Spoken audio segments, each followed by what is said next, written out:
2018 Mitsubishi Outlander hybrid. This is for an M66 version 2. This is the customizable series.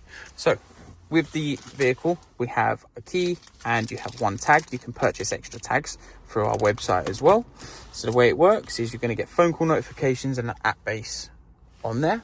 If we simply try to switch just the ignition on and start the vehicle, because the system is disarmed, it allows us to drive the system.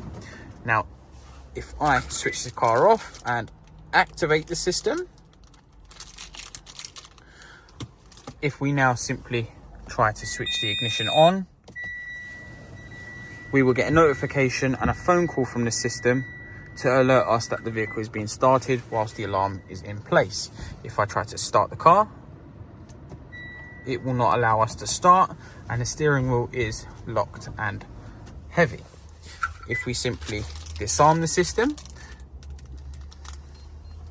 once the system is disarmed via the tag, obviously we simply have the tag in its proximity, we can put our foot on the brake, start the car as normal, and it works through here. Through service mode, immobilization mode, and general settings of the system, it's all done via an app. So you'll have an app on the system